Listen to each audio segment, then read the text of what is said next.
नमस्कार बच्चों, कैसे हो सब। आशा करती हूँ कि आप सब स्वस्थ होंगे और अपने अपने घरों में सुरक्षित होंगे। मैंने आपको PA1 हिंदी का पेपर शेयर किया था। आशा करती हूँ कि आपने उसे सॉल्व कर लिया होगा। जब कभी भी आपकी नोटबुक्स या वर्कशीट टर्म 1 की चेकिंग के लिए मंगवाई जाएंगी, तब आपको वो पेपर भी सबमिट करना है। हम पढ़ रहे थे टर्म 1 का चैप्टर नंबर 7, अशोक का शस्त्र त्याग। अशोका के बारे में कौन नहीं जानता। महान शक्तिशाली सम्राट था अशोक, है ना। तो हमने पढ़ा कि पहले दृश्य में सम्राट अशोक जो है अपने शिविर में बैठे हुए हैं, थोड़े चिंतित से दिख रहे हैं और वो अपने मन में क्या सोच रहे हैं कि पूरे 4 साल हो गए, फिर भी हमने अभी तक जीत हासिल नहीं की है। कलिंग को अभी तक जीता नहीं जा सका है। मतलब उन्होंने कलिंग के साथ पूरे 4 वर्षों तक युद्ध लड़ा, लेकिन फिर भी उनकी जो विजय नहीं हो पाई। तो इस तरह से जब वो बैठे हुए कुछ सोच में डूबे हुए थे, तभी द्वारपाल आकर उन्हें बताता है कि संवाददाता आना चाहता है। संवाददाता कौन? जो समाचार लेके आया है। तो संवाददाता आकर ही बताता है कि महाराज अशोक, आपके लिए बड़ी अच्छी खबर है कि कलिंग के महाराज जो हैं वो लड़ाई में मारे गए हैं। तो अशोक बड़े खुश हुए। उन्होंने सोचा कि अगर कलिंग के महाराज मारे गए हैं तो हमने कलिंग जीत लिया। लेकिन अशोक की ये बात सुनकर संवाददाता ने कुछ नहीं बोला, वो चुपचाप खड़ा रहा। तो जब अशोक ने पूछा कि तुम चुप क्यों हो, कुछ बोलते क्यों नहीं हो, तो संवाददाता धीरे से बोलता है, बोलूं क्या महाराज कि कलिंग दुर्ग के जो फाटक हैं आज भी बंद हैं। मतलब कलिंग के लोगों ने आज भी हार स्वीकार नहीं की है। फिर मैं कैसे कह सकता हूँ कि कलिंग को जीत लिया गया। सम्राट अशोक थोड़े उत्तेजित हो गए। अरे ऐसे कैसे, हम वहाँ के महाराज मारे गए तो अभी कलिंग के फाटक क्यों बंद हैं? अगर फाटक बंद हैं तो आज मतलब उनको खोल दिया जाएगा। अब अशोक थोड़ा सा गुस्से में उत्तेजित होकर कहते हैं कि बंद हैं तो खुल जाएंगे। जाओ जाकर सेनापति से कहो कि कल सेना को तैयार करें और मैं स्वयं उस सेना का संचालन करूंगा। मतलब लीडर मैं बनूंगा। कल या तो कलिंग दुर्ग के फाटक खुल जाएंगे या फिर मगध की सेना वापस अपने राज्य की ओर लौट जाएगी। तो जैसे दूसरा दृश्य शुरू हुआ, दूसरे दृश्य में क्या हुआ? दूसरे दिन प्रातःकाल का समय था। शस्त्रों से सजी हुई अशोक की सेना जो है वो घोड़े पर बैठी हुई थी। उनके पास उनके सेनापति आए। उनके सामने था कलिंग का दुर्ग, जिसके फाटक अभी भी बंद थे। अशोक ने अपने सैनिकों को ललकारा और उन्हें ललकारते हुए कहा, मेरे वीर सैनिकों, आज 4 साल से ये युद्ध हो रहा है, लेकिन उसका कोई नतीजा अभी तक नहीं निकला। मतलब हम कलिंग को नहीं जीत पाए। उसके किसी दुर्ग पर मगध की पताका नहीं फहरा रही है। 4 साल ये युद्ध चलने के बाद भी हम कलिंग को जीत नहीं पाए हैं। उसके किसी दुर्ग पर मगध की पताका नहीं फहरा रही। कलिंग के महाराज मारे गए हैं, उनके सेनापति को पहले ही कैद कर चुके हैं, फिर भी कलिंग आत्मसमर्पण नहीं कर रहा। आओ आज हम अपनी मातृभूमि की शपथ लेकर प्रण करें कि या तो हम कलिंग के दुर्ग पर अधिकार कर लेंगे या सदा के लिए मृत्यु की गोद में सो जाएंगे। इतना कहते ही जैसे ही अशोक ने ये सब बातें अपने सैनिकों से कही, तो सभी सैनिक एक साथ तलवार खींचकर मगध की जय, सम्राट अशोक की जय। जैसे ही वो सब ये कर रहे थे तो अचानक से दुर्ग का फाटक खुल गया और सब आश्चर्य से उस ओर देखने लगे। उनकी तलवारें खींची की खींची रह जाती हैं। क्यों? क्योंकि उनके सामने शस्त्रों से सज्जित, मतलब शस्त्र पहनकर शस्त्रों से सज्जित स्त्रियों की विशाल सेना फाटक के बाहर निकलने लगती है। सेना के आगे पुरुष वेशभूषा में एक वीरांगना है, एक वीर स्त्री है, जो सैनिक वेशभूषा में साक्षात चंडी का रूप दिखाई दे रही है। यह कलिंग महाराज की पुत्री पद्मा है। स्त्रियों की सेना अशोक की सेना से कुछ दूरी पर रुक जाती है। अशोक के सिपाही मंत्रमुग्ध से देखते रह जाते हैं कि ये क्या है, ये तो पूरी स्त्रियों की फौज चली आ रही है। तो वो एकदम से स्टैचू बनकर उसको देख रहे हैं। अशोक भी चकित रह जाते हैं। तो आगे बढ़ते हैं। पद्मा आगे बढ़कर अपनी सेना से, वहीनो, तुम वीर कन्या, वीर भगिनी और वीर पत्नी हो। मुझे तुमसे कुछ नहीं कहना है। जिस सेना ने तुम्हारे पिता, भाई, पुत्र और पति की हत्या की है, वह तुम्हारे सामने खड़ी है। आज उसी से तुम्हें लोहा लेना है। तुम प्रण करो कि जननी जन्मभूमि को पराधीन होते देखने के पहले तुम सदा के लिए अपनी आंखें बंद कर लोगी। अब पद्मा अपनी सेना को ललकारते हुए, अपनी स्त्रियों की सेना को ललकारते हुए क्या कहती है कि बहनों, तुम वीर कन्याओं हो, तुम वीरों की बहनें हो, तुम वीरों की पत्नी हो, मुझे तुमसे कुछ नहीं कहना है, मैं तुमसे कुछ नहीं कहना चाहती। बस इतना ही है कि जिस सेना ने तुम्हारे पिता को, तुम्हारे भाई, पुत्र या पति की हत्या की है, वो तुम्हारे सामने खड़ी है।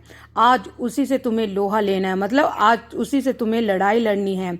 तुम प्रण कर लो कि या तो जननी जन्मभूमि को पराधीन मतलब गुलाम होते देखने से पहले तुम सदा के लिए अपनी आंखें बंद कर लोगी, मतलब कि तुम किसी भी हालात में अपने जिंदा रहते हुए अपने देश को, अपने राज्य को पराधीन या गुलाम होते हुए नहीं देखोगी। अशोक स्वयं से, अब अशोक अपने आप से क्या कहता है, यह कौन है? क्या साक्षात दुर्गा कलिंग की रक्षा करने के लिए युद्ध भूमि में उतर आई है? शेष सैनिक भी सभी स्त्रियां हैं, क्या स्त्रियों से भी युद्ध करना होगा? क्या अशोक को स्त्रियों का भी वध करना होगा? ना ना, मैं स्त्री वध नहीं करूँगा, मुझे विजय नहीं चाहिए, मैं यह पाप नहीं करूँगा, मैं शस्त्र नहीं उठाऊँगा। अपने सैनिकों से, सैनिकों, स्त्रियों पर हाथ न उठाना, आगे बढ़कर तुम कौन हो देवी? अब अशोक अपने आप से स्वयं से क्या कहते हैं कि यह कौन है? क्या साक्षात दुर्गा जो है वो कलिंग की रक्षा करने के लिए युद्ध भूमि में चली आई है? शेष सैनिक जितने भी हैं वो सभी स्त्रियां हैं, क्या स्त्रियों से भी युद्ध करना होगा? अब अशोक अपने आप से प्रश्न पूछ रहा है, क्या अशोक को स्त्रियों का भी वध करना होगा? नहीं नहीं, मैं स्त्री का वध नहीं करूंगा, मुझे विजय नहीं चाहिए, मैं जीतना नहीं चाहता, मैं ये पाप नहीं करूंगा, मैं स्त्री वध का, हत्या का जो पाप है वो अपने सिर नहीं लूंगा, मैं शस्त्र नहीं उठाऊंगा। और अपने सैनिकों से कहते हैं, सैनिकों, स्त्रियों पर हाथ न उठाना, आगे बढ़कर तुम कौन हो देवी? मैं कलिंग महाराज की कन्या हूँ, मैं हत्यारे अशोक की सेना से लड़ने आई हूँ। जब तक मैं हूँ, मेरी ये वीरांगनाएं हैं, कलिंग के भीतर कोई पैर नहीं रख सकता। कहाँ है अशोक? कहाँ है मेरे पिता का हत्यारा? मैं उससे द्वंद्व युद्ध करना चाहती हूँ। अब पद्मा क्या कहती है? अपना परिचय देते हुए पद्मा बताती है कि मैं कलिंग महाराज की कन्या हूँ, मैं हत्यारे अशोक की सेना से लड़ने के लिए आई हूँ। जब तक मैं हूँ, मतलब जब तक मैं जिंदा हूँ और जब तक मेरी ये वीरांगनाएं हैं, ये वीर स्त्रियां हैं, कलिंग के भीतर कोई भी पैर नहीं रख सकता। अब वो उससे पूछती है, कहाँ है अशोक? कहाँ है मेरे पिता का हत्यारा? मैं उससे द्वंद्व युद्ध करना चाहती हूँ। अशोक, अशोक तो मैं ही हूँ राजकुमारी, दोषी भी मैं हूँ, परंतु तुम स्त्री हो, तुम्हारी सेना भी स्त्रियों की है, मैं स्त्रियों पर शस्त्र नहीं उठाऊंगा। अब अशोक अपना परिचय देते हुए कहते हैं कि अशोक तो मैं ही हूँ और राजकुमारी दोषी भी मैं हूँ, परंतु तुम स्त्री हो, तुम्हारी सेना भी स्त्रियों की है और मैं स्त्रियों पर हाथ नहीं उठाऊंगा, स्त्रियों पर शस्त्र नहीं उठाऊंगा। पद्मा, क्यों महाराज? अशोक, शास्त्र की आज्ञा है राजकुमारी, मतलब शास्त्र हमें ये कहते हैं कि हमें स्त्रियों का वध नहीं करना चाहिए, स्त्रियों पर हाथ नहीं उठाना चाहिए। अब पद्मा क्या कहती है? और शास्त्र की ये आज्ञा है कि तुम निरपराधियों की हत्या करो, शास्त्र की आज्ञा है कि तुम अपनी विजय लालसा पूरी करने के लिए लाखों माताओं की गोद सूनी कर दो, लाखों स्त्रियों की मांग का सिंदूर पोंछ दो, फूंक दो उस शास्त्र को जो तुम्हें यह सिखाता है। मैं तुमसे शास्त्र सीखने नहीं आई हूँ, शास्त्रों से युद्ध करने आई हूँ, शस्त्रों से युद्ध करने आई हूँ। तुम हत्यारे हो, मैं अपनी बलि चढ़ाकर तुम्हारे खून की प्यास बुझाने आई हूँ। अपने सिपाहियों से कहो कि तलवार उठाएं, कलिंग की स्त्रियां तुमसे कुछ नहीं चाहती, केवल युद्ध चाहती हैं। अशोक सिर झुका लेते हैं।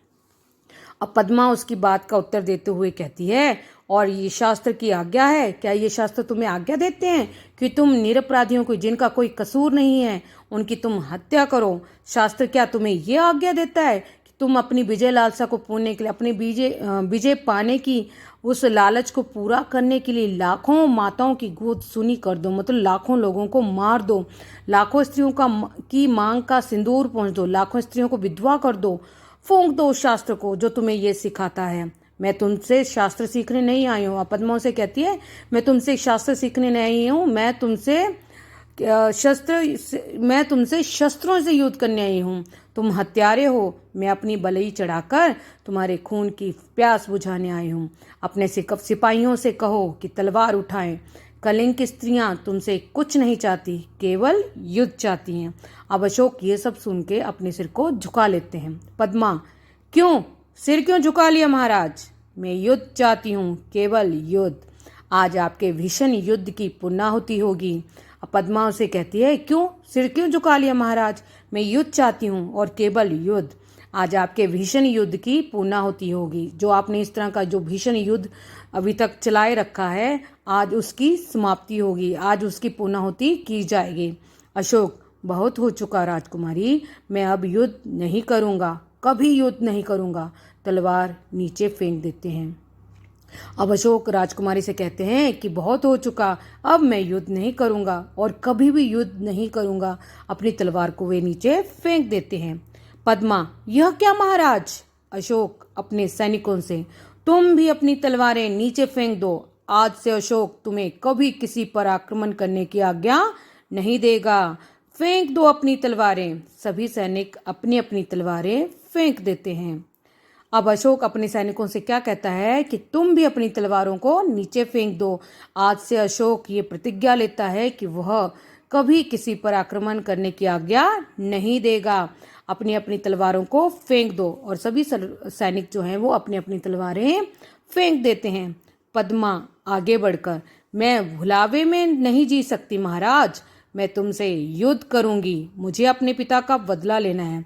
अब पद्मा आगे बढ़ते हुए कहती है कि मैं किसी तरह की भुलावे में नहीं आना चाहती हूँ महाराज, मैं आपसे युद्ध करूंगी और मुझे अपने पिता की हत्या का बदला लेना है। पद्मा पिता की हत्या का बदला किस तरह से लेना चाहती थी? अशोक की हत्या कर कर, उसे युद्ध में हरा कर। अब अशोक सिर झुकाकर, तो लीजिए बदला राजकुमारी, मैं अपराधी हूँ। जिस अशोक ने लाखों का सिर काटा है और जिस अशोक का सिर आज तक किसी के आगे नहीं झुका, वह आपके आगे नत है।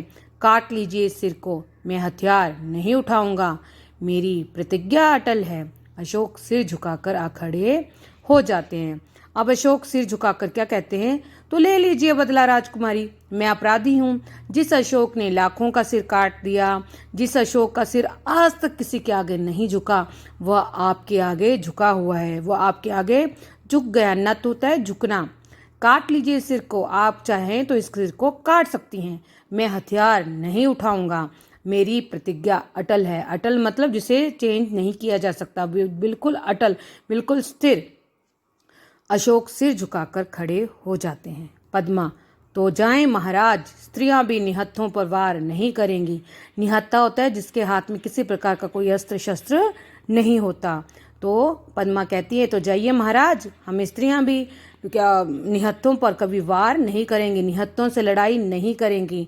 आप अपनी प्रतिज्ञा की रक्षा के लिए जीवित रहिए। मैं चाहती हूँ कि आप अपनी प्रतिज्ञा को पूरा करने के लिए जीवित रहें।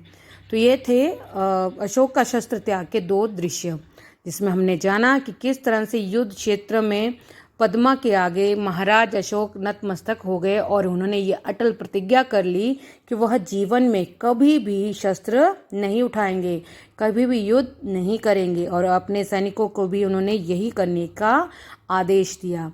हम अगले वीडियो में पढ़ेंगे तीसरे दृश्य के बारे में। तब तक के लिए धन्यवाद।